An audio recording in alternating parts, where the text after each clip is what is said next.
ساتھ تمہارا اور اب کتنا ہے پیارا، ساتھ تمہارا اور اب کتنا ہے پیارا۔ الحمدللہ وحدہ والصلاة والسلام علی من لا نبی بعدہ وعلی آلہ واصحابہ الذین اوفوا عہدہ، اما بعد فاعوذ باللہ من الشیطان الرجیم، بسم اللہ الرحمن الرحیم، اہدنا الصراط المستقیم، صدق اللہ العظیم وبلغنا رسولہ النبی الکریم، نحن علی ذلک لمن الشاہدین والشاکرین والحمدللہ رب العالمین۔ رب اشرح لی صدری ویسر لی امری واحلل عقدۃ من لسانی یفقہوا قولی۔ سبحانک لا علم لنا الا ما علمتنا انک انت العلیم الحکیم۔ اللہم صل علی سیدنا و مولانا محمد وآلہ وصحبہ وسلم کما تحب و ترضى عدد ما تحب و ترضى۔ انتہائی واجب الاحترام گرامی قدر سامعین، میری آج کی نشست کا عنوان اور موضوع یہ ہے کہ 15 شعبان جسے شب بارات کہا جاتا ہے، اس کے بارے میں اہل سنت والجماعت کا کیا موقف ہے، اور بعض حضرات کی جانب سے جو اس پر اعتراضات کیے جاتے ہیں کہ 15 شعبان کے متعلق کوئی صحیح حدیث وارد نہیں ہے اور 15 شعبان کی رات کی کوئی فضیلت نہیں ہے، تو اس بارے میں صحیح موقف اور تحقیقی موقف کیا ہے۔ اور خاص طور پر خصوصاً جو انجینئر علی مرزا ہے، اس نے بھی اس پر اعتراضات کیے ہیں، تو خصوصاً اس کو بھی جواب دینا ہے، کیونکہ بعض حضرات دوست احباب کا اس پر اصرار تھا کہ آپ جو ہے اس کے جو کلپ بنا رہا ہے اس کے خصوصاً آپ جواب دیں، تو اس کا ایک فائدہ تو یہ ہے، ایک تو اس کو جواب آ جائے گا، اور دوسرا جو ہے وہ اہل سنت والجماعت کا صحیح موقف آپ حضرات کے سامنے آ جائے گا۔ تو سب سے پہلے جو بنیادی اور مین اعتراض یہ ہے، علی مرزا نے بھی یہی کیا ہے کہ اس پر جو احادیث ہیں وہ ضعیف ہیں۔ تو ضعیف اور صحیح حدیث کے بارے میں پہلے چند ایک باتیں عرض کروں گا، تو پھر اس کے بعد انشاءاللہ العزیز اس مسئلے پر جو احادیث ہیں وہ میں آپ حضرات کے نظر کروں گا۔ سب سے پہلے یہ بات یاد رکھیں کہ صحیح حدیث کسے کہتے ہیں۔ صحیح حدیث کی ایک تعریف تو عام محدثین نے جو کی ہے وہ یہ ہے کہ جو سند ہے وہ سند اس کے تمام راوی ثقہ ہوں، عادل ہوں اور کامل الضبط ہوں، اور وہ سند معلل اور شاذ نہ ہو،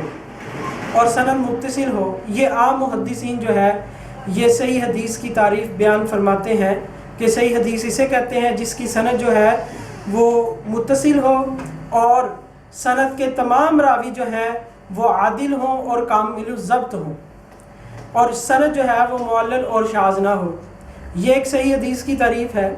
اور دوسرے نمبر پر صحیح حدیث کسے کہتے ہیں؟ وَبِكَثْرَةِ الطُّرُقِ يُصَحَّحُ، کہ جس حدیث کے طرق متعدد ہو جائیں وہ حدیث بھی صحیح کہلاتی ہے۔ یہ بھی محدثین کے ہاں صحیح حدیث ہے۔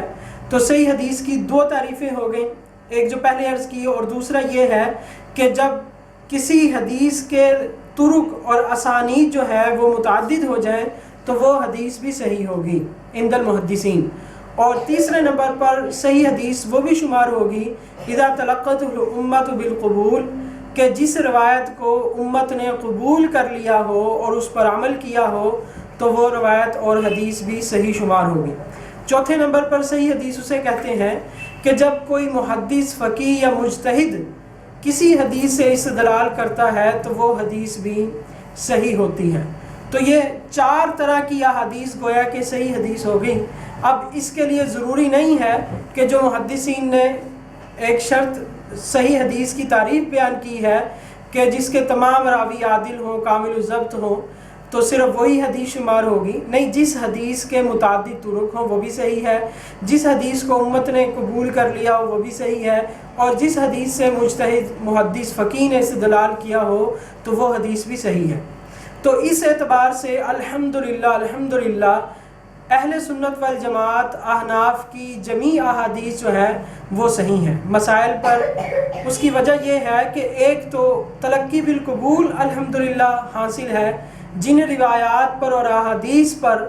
اہل سنت احناف عمل کر رہے ہیں ان کو تقریباً 1300 سال کی ترقی بالقبول کا شرف حاصل ہے، کہ 1300 سال سے الحمدللہ جو فقہ حنفی کا جو سلسلہ اللہ تعالیٰ نے شروع فرمایا ہے تو اس کو ترقی بالقبول حاصل ہے، اس لیے ہمارے مسائل پر جتنی احادیث ہیں وہ الحمدللہ صحیح ہیں۔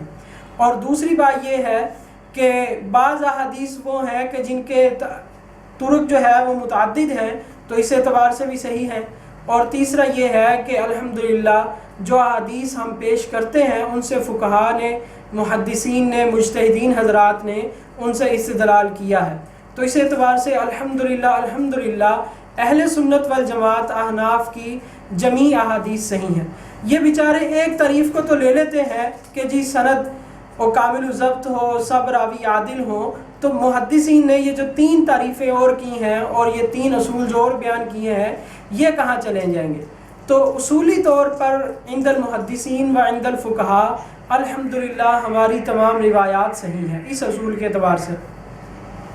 اگر ہم اسی اور یاد رکھیں کہ جب کوئی محدث کسی حدیث کو ضعیف کہتا ہے تو اس کی سند کے بارے میں کہا جاتا ہے کہ یہ سند ضعیف ہے، اور یہ بات بھی یاد رکھیں کہ جب کسی سند کو ضعیف کہا جاتا ہے تو اس سند کے ضعیف کہنے کا یہ مطلب نہیں ہوتا کہ اس سند کے بعد جو حدیث میں جو موضوع اور عنوان بیان کیا گیا ہے وہ بھی ضعیف ہے اور وہ قابل عمل نہیں۔ محدثین صرف بتاتے ہیں کہ یہ جو الفاظ حدیث جو ہیں ہمیں اس سند کے واسطے سے نقل ملے ہیں تو یہ سند جو ہے اس میں ضعف ہے، اس کا یہ مطلب ہرگز نہیں ہوتا کہ اس حدیث میں یا اس اثر میں جو موضوع اور عنوان بیان کیا گیا ہے وہ قابل عمل نہیں ہے۔ اس کی بہت ساری مثالیں ہیں، وہ پھر کبھی انشاءاللہ۔ تو ایک بات یہ سامنے آ گئی کہ کسی سند کا ضعیف ہونا، اس سے یہ بات لازم نہیں آتی کہ اس سند کے ساتھ جو متن مروی ہے اور جو اس میں موضوع اور عنوان بیان کیا گیا ہے وہ بھی ضعیف اور وہ قابل عمل نہ ہو۔ کیوں؟ ہو سکتا ہے کہ اس کی سندیں متعدد ہوں جس کی وجہ سے وہ قابل قبول ہے، یا اس کو تلقی بالقبول حاصل ہو گیا، امت نے اس کو قبول کیا ہو تو پھر بھی وہ قابل قبول ہے اگرچہ سند میں ضعف ہی موجود کیوں نہ ہو۔ اور تیسرے نمبر پر فقہا یا محدثین نے اس سے استدلال کیا ہو تو وہ سند وہ بھی پھر قابل قبول ہوگا۔ تو صرف ایک سند کو دیکھ کر جو ہے وہ حکم لگا دینا یہ جاہلوں کا کام ہے، انجینئر کا کام ہے، علماء اور محدثین کا کام نہیں ہے۔ تو اب اس بارے میں شب بارات کے بارے میں، جس کو شب بارات، لیلۃ الصق وغیرہ مختلف اس کے نام جو ہے وہ بزرگوں سے منقول ہیں، اب اس رات کے بارے میں تو صحیح احادیث بھی موجود ہیں، تو وہ میں چند ایک جو ہے وہ آپ حضرات کے سامنے پیش کروں گا، تو پھر اس کے بعد یہ ہوگا کہ انشاءاللہ العزیز ہمارے سامنے ایک اس کا تحقیقی جائزہ آ جائے گا۔ اصولی طور پر جو میں نے بات عرض کی، اصولی طور پر یہ تمام احادیث صحیح ہیں، اس کے تعدد بھی اس کے طرق بھی متعدد ہیں، اور اس سے پھر علماء نے، محدثین نے استدلال بھی کیا ہے۔ اور تیسرے نمبر پر یہ ہے کہ پھر اس کو جو ہے وہ امت نے قبول بھی کیا ہے۔ تو صحیح حدیث کی چاروں تعریفیں اس پر الحمدللہ پوری کی پوری آ رہی ہیں، تو پھر اس کے باوجود اس کو جو ہے وہ ضعیف قرار دینا اور اس کے خلاف تقاریر کرنا صرف اپنی آخرت کو ہی خراب کرنا ہے اور اس کے علاوہ کچھ نہیں۔ تو سب سے پہلے میں سیدنا ابو بکر صدیق رضی اللہ تعالیٰ عنہ سے ایک روایت آپ حضرات کے سامنے پیش کرتا ہوں، جس کو علامہ ناصر الدین البانی نے صحیح کہا ہے۔ ایک کتاب ہے السنہ لابن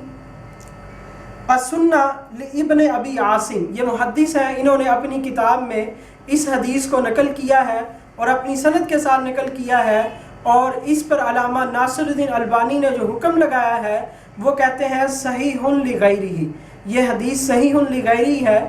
یہ بھی ایک اصطلاحی لفظ ہے، صحیح لغیرہ کسے کہتے ہیں؟ صحیح لغیرہ اس حدیث حسن لذاتہ کو کہتے ہیں جس کی سندیں متعدد ہوں۔ صحیح لغیرہ اس حدیث حسن لذاتہ کو کہتے ہیں جس کی سندیں متعدد ہوں۔ تو اس کو بیچارے کو، انجینئر کو کیا پتا کہ اب صحیح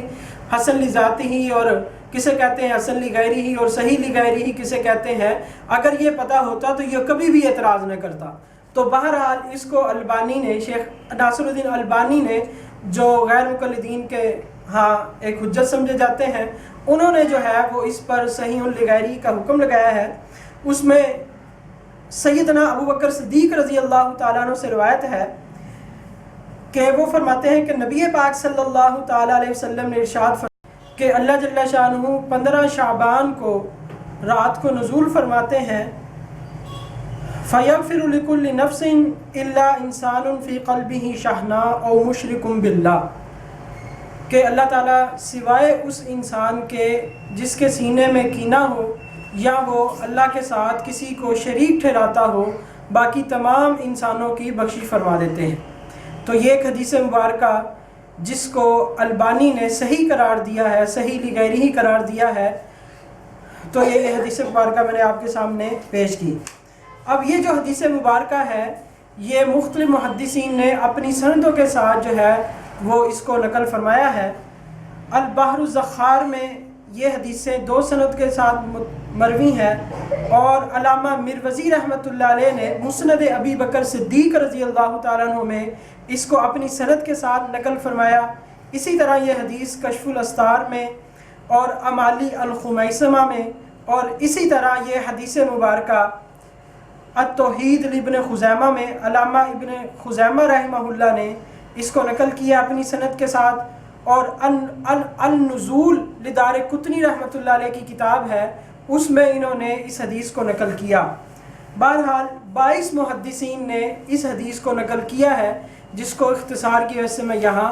تو چھوڑ رہا ہوں۔ تو یہ حدیث مبارکہ جو متعدد سندوں کے ساتھ مروی ہے، اس لیے انہوں نے یہ کہا کہ یہ حدیث صحیح لغیرہ ہے۔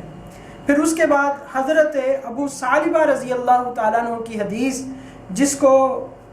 ابن ابی عاصم رحمہ اللہ نے اپنی کتاب السنہ میں اپنی سند کے ساتھ نقل کیا ہے، اور اس پر بھی علامہ ناصر الدین البانی نے جو حکم لگایا ہے وہ کہتے ہیں یہ حدیث صحیح ہے۔ پہلی حدیث صحیح لغیرہ، اور دوسری حدیث کو یہ کہتے ہیں یہ حدیث صحیح ہے۔ حضرت ابو ثعلبہ رضی اللہ تعالیٰ عنہ نبی پاک صلی اللہ علیہ وسلم سے نقل فرماتے ہیں، اذا کان لیلۃ النصف من شعبان، کہ جب شعبان کی 15ویں رات ہوتی ہے تو اللہ جل شانہ مخلوقات کی طرف توجہ فرماتے ہیں، مطلع ہوتے ہیں، فیغفر للمؤمنین، اور اللہ تعالیٰ مومنین کی بخشش فرما دیتے ہیں، اور جن لوگوں کے دلوں میں کینہ ہوتا ہے اور حسد ہوتا ہے ان کو ان کے حال پر چھوڑ دیتے ہیں، کہ یعنی جب وہ اپنے اس عمل سے توبہ کریں گے تو اللہ تبارک و تعالیٰ ان کو معاف فرما دیں گے۔ اب یہ جو حدیث مبارکہ ہے یہ بھی متعدد کتابوں میں ہے، حدیث کی 15 کتابوں میں یہ حدیث مبارکہ موجود ہے جو محدثین نے اپنی سند کے ساتھ اس کو نقل کیا ہے۔ اب وہ 15 جو کتابیں ہیں ان کے نام میں ابھی بیان نہیں کرتا، صرف اس لیے کہ ویڈیو جو ہے ایک تو مختصر بنے، اور پھر انشاءاللہ جس بھائی کو ضرورت ہوگی تو وہ مجھے میسج کر دے، واٹس ایپ کر دے، ہمارا نمبر اوپر چلتا ہے میرا نمبر، اس میں واٹس ایپ کرے، میں انشاءاللہ العزیز اس کے تمام حوالہ جات اور تخریج جو ہے اس کو انشاءاللہ سینڈ کر دوں گا۔ تو یہ 2 حدیثیں مبارکہ ہو گئیں 2 صحابہ کرام سے، اور تیسرے نمبر پر حضرت ابو موسیٰ اشعری رضی اللہ تعالیٰ عنہ کی حدیث ہے کہ وہ نبی پاک صلی اللہ علیہ وسلم سے نقل فرما رہے ہیں، اور یہ حدیث بھی السنہ سے میں نقل کر رہا ہوں، جس کو علامہ ناصر الدین البانی نے اس حدیث کو بھی صحیح لغیرہ ہی کہا ہے۔ اب دیکھیں، اندازہ فرمائیں کہ کتنی احادیث ہیں، ان کے کتنے متعدد طرق ہیں جس کی بنیاد پر اس کو وہ صحیح کہہ رہا ہے، کسی حدیث کو صحیح اور کسی کو صحیح لغیرہ ہی۔ اور بعد میں چند ایک حوالہ جات اس پر بھی عرض کروں گا کہ کن محدثین نے ان روایات کو قبول کیا ہے۔ صرف البانی نہیں اس کو صحیح نہیں کہا، البانی کا نام تو اس لیے پیش کر رہا ہوں کہ جو عام منکرین ہے جو اس شب کی فضیلت کا انکار کرتے ہیں، ان کے ہاں علامہ ناصر الدین البانی جو ہے وہ بہت محقق عالم سمجھے جاتے ہیں، محض اس لیے نہیں کہ ہمیں بھی اس کی تحقیق پر اعتماد ہے۔ تو بہرحال یہ حوالہ جات اس لیے عرض کر رہا ہوں، وگرنہ دیگر محدثین نے ان روایات کو قبول کیا ہے، اور اصولی طور پر یہ روایات صحیح ہیں جیسا کہ میں نے پہلے عرض کیا۔ اب سیدنا ابو موسیٰ اشعری رضی اللہ تعالیٰ عنہ نبی پاک صلی اللہ علیہ وسلم سے نقل فرما رہے ہیں کہ اللہ جل شانہ 15 شعبان کو جو ہے وہ آسمان دنیا پر نزول فرماتے ہیں اور فَيَغْفِرُ لِأَهْلِ الْأَرْضِ إِلَّا مُشْرِكٌ أَوْ مُشَاهِنٌ، اللہ تعالیٰ تمام انسانوں کی بخشش فرما دیتے ہیں مگر مشرک کی اور جس کے سینے میں کینہ ہو اس کی بخشش نہیں ہوتی۔ اب کینے سے یاد ہے نبی پاک صلی اللہ علیہ وسلم سے پوچھا گیا سنت کے بارے میں، تو آپ صلی اللہ علیہ وسلم نے فرمایا کہ سینہ کینے سے پاک ہو یہ میری سنت ہے۔ مفہوم ہے کہ سینہ کینے سے پاک ہو یہ میری سنت ہے۔ تو الحمدللہ اہل سنت والجماعت جو ہیں ان کے سینے کینے سے پاک ہیں، نہ صحابہ کا کینہ ہے، نہ اہل بیت کا کینہ ہے، نہ مجتہدین کا، نہ فقہاء کا، نہ محدثین کا، کسی کا کینہ الحمدللہ ہمارے سینے میں نہیں ہے۔ اور جس کے سینے میں کینہ ہے وہ اہل سنت نہیں ہے، وہ سنت سے ہٹا ہوا ہے، جس کی ایک مثال آپ انجینئر علی مرزا کو دیکھ سکتے ہیں۔ اب کوئی بھائی یہ نہ کہے کہ میں شاید اس کے لیے کوئی سخت الفاظ استعمال کر رہا ہوں، معاذ اللہ، وہ جو ہے اس نے اپنی بیان میں کہتا ہے کہ جس نے شیطان دیکھنے ہو، انسانی فارم میں شیطان دیکھنے ہو تو وہ علماء کو دیکھ لے۔ استغفر اللہ، معاذ اللہ، اتنا جو ہے بد زبان یہ شخص ہے کہ میں آپ کو کیا بتاؤں۔ تو بہرحال یہ حدیث مبارکہ جو ہے یہ 10 کتابوں میں محدثین نے ان کو اپنی سند کے ساتھ ذکر فرمایا ہے، اور ایک کتاب کا میں نے حوالہ دے دیا، السنہ حدیث نمبر 510 پر یہ حدیث ہے جس میں حضرت ابو موسیٰ اشعری رضی اللہ تعالیٰ عنہ نبی پاک صلی اللہ علیہ وسلم کا یہ فرمان عالی شان نقل فرما رہے ہیں۔ اسی طرح حضرت عائشہ رضی اللہ تعالیٰ عنہا وہ نبی پاک صلی اللہ علیہ وسلم کی سے روایت ہے، وہ فرماتی ہیں قالت فقدت رسول اللہ صلی اللہ علیہ وسلم لیلۃ فخرجت فاذا هو بالبقیع، کہ ایک رات نبی پاک صلی اللہ علیہ وسلم کو میں نے اپنے پاس نہیں پایا تو میں اٹھی اور تلاش کرتی کرتی گئی تو جنت البقیع میں تھے۔ اب یہ 15 شعبان کا واقعہ ہے، لیلۃ البرات کا، اس رات کا واقعہ ہے۔ تو اس میں پھر نبی پاک صلی اللہ علیہ وسلم نے آگے فرمایا ان اللہ عز وجل ینزل لیلۃ النصف من شعبان الی السماء الدنیا فیغفر لاکثر من عدد شعر غنم کلب، کہ نبی پاک صلی اللہ علیہ وسلم نے فرمایا اللہ تعالیٰ اس رات جو ہے وہ آسمان دنیا پر نزول فرماتے ہیں اور بنو کلب کی بکریوں کے بالوں کی تعداد کے مطابق جو ہے وہ انسانوں کی بخشش فرما دیتے ہیں۔ اب یہ جو حدیث مبارکہ ہے یہ بھی السنہ میں موجود ہے، اور اس کے علاوہ یہ حدیث مبارکہ جامع ترمذی میں، سنن ابن ماجہ میں، مسند احمد میں، مسند اسحاق بن راہوے میں تقریباً 31 محدثین نے جو ہے وہ اس حدیث کو نقل کیا ہے، اور حدیث نمبر ہے 733۔ تو اب اندازہ فرمائے 31 اس کے طرق ہیں،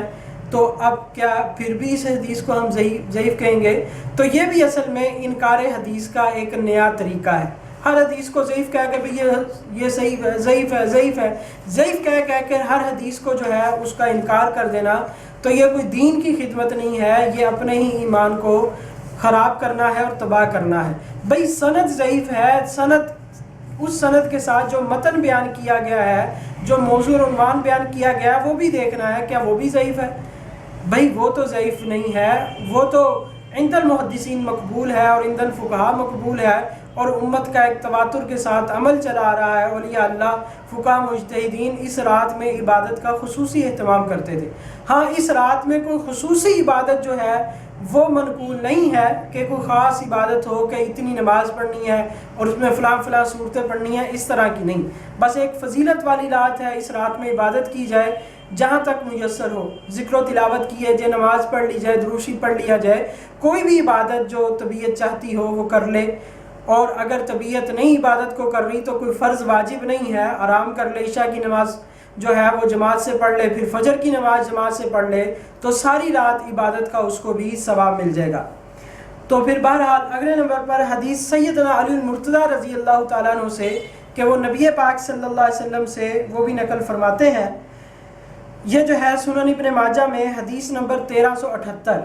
اور اسی طرح 11 کتابوں میں یہ حدیث ہے، محدثین نے اپنی سند کے ساتھ اس کو نقل فرمایا ہے۔ اس میں نبی پاک صلی اللہ علیہ وسلم فرما رہے ہیں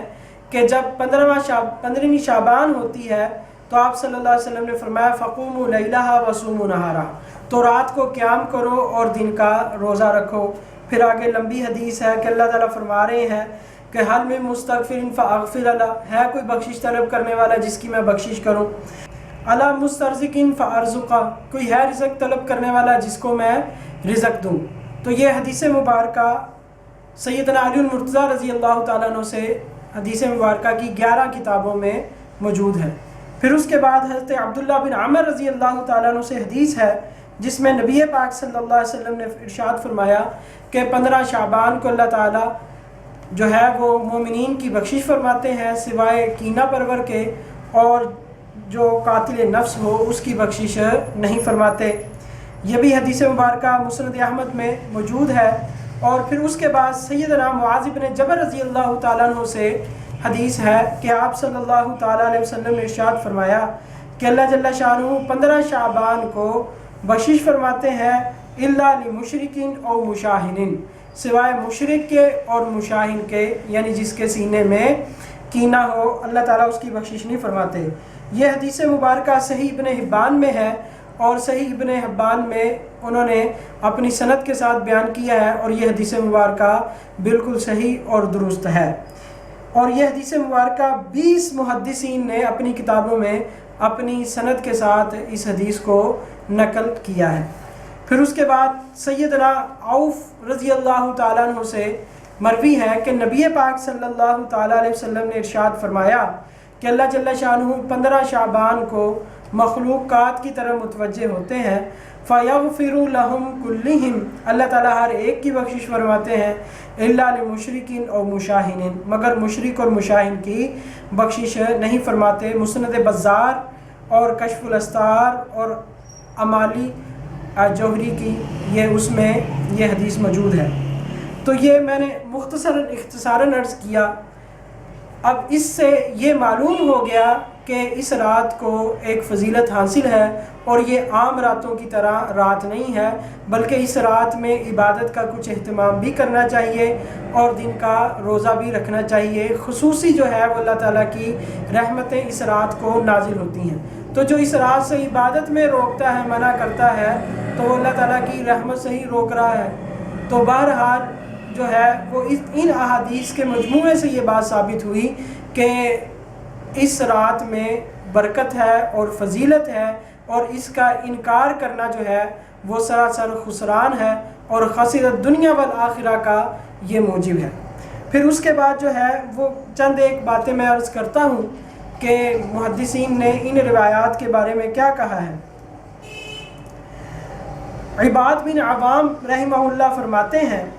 قدیم علینا شریک، ہمارے پاس محدث شریک رحمہ اللہ تشریف لائے، فسألناہ عن الحدیث، تو ہم نے ان سے حدیث کے بارے میں پوچھا۔ کس حدیث کے بارے میں؟ ان اللہ ینزل لیلۃ النصف من شعبان، کہ اللہ تعالیٰ نصف شعبان کو نزول فرماتے ہیں، اس حدیث کے بارے میں۔ اور ہم نے کہا ہم نے کہا ان قوما ینکرون هذه الاحادیث، کہ کچھ لوگ ہیں جو ان احادیث کا انکار کرتے ہیں۔ وہ آگے آ رہا ہے کہ وہ کون ہیں۔ معتزلہ جو ہیں وہ ان احادیث کا انکار کرتے ہیں، تو آپ اس کے بارے میں کیا فرماتے ہیں؟ قال فما یقولون،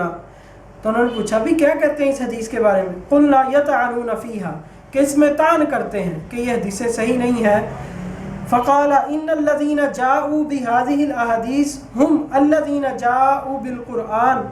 کہہ رہے ہیں جن محدثین نے یہ حدیث ہمیں بیان کی ہے کہ اللہ تعالیٰ 15ویں شعبان کو جو ہے وہ نزول فرماتے ہیں،